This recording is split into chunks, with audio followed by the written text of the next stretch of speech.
There are books written for children that only reveal their truth once we've grown old enough to ache. The Little Prince is one of them. It doesn't ask you to understand it. It asks you to feel it, with the same part of you that remembers what it was like to believe.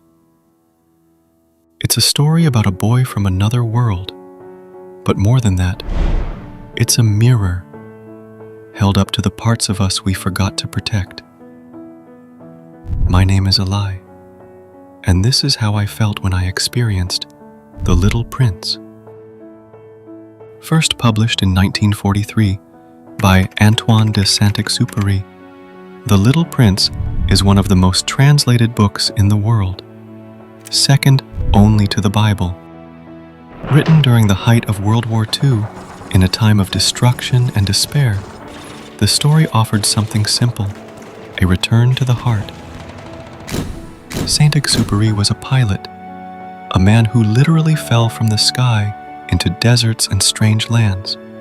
But more than that, he was a poet of the invisible, a seer of what cannot be measured. The Little Prince emerged like a whisper, a parable disguised as a children's book and a spiritual map for the adult soul. And somehow, it still speaks. To wanderers, to dreamers, to anyone who remembers loving something fragile. This isn't a story you follow, it's a story that follows you. The narrator, a stranded pilot, meets a golden-haired boy in the middle of a desert.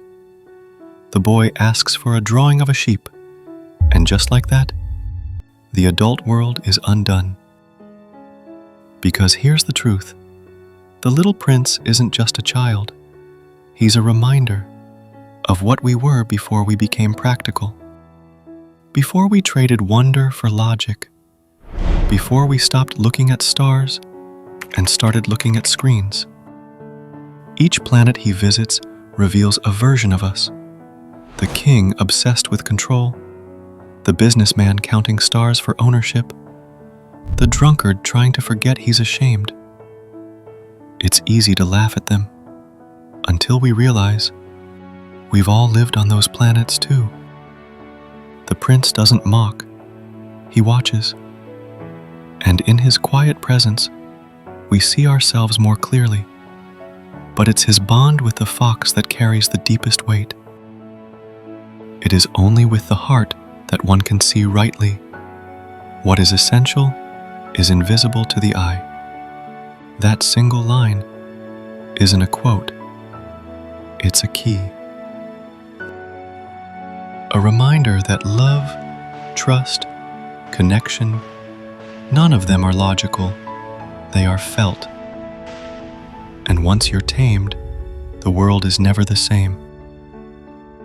That's the cost of intimacy. And the gift.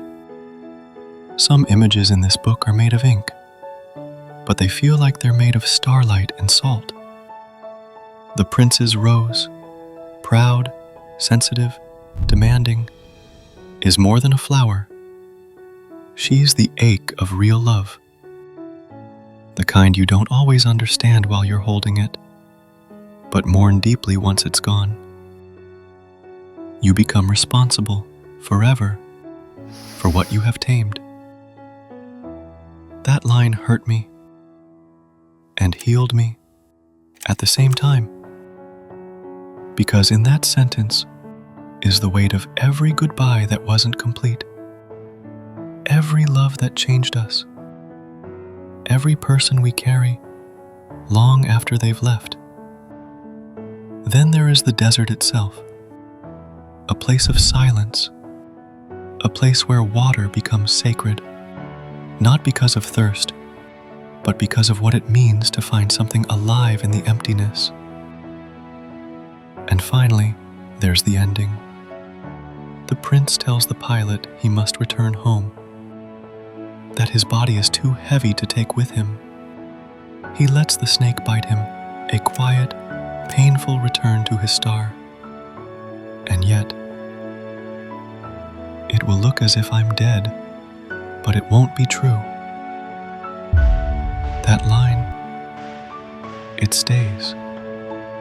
Because that's how memory works. That's how grief works. Someone leaves, and yet they don't. They live on in starlight, in silence, in sudden tears on quiet nights. The Little Prince isn't a book you finish.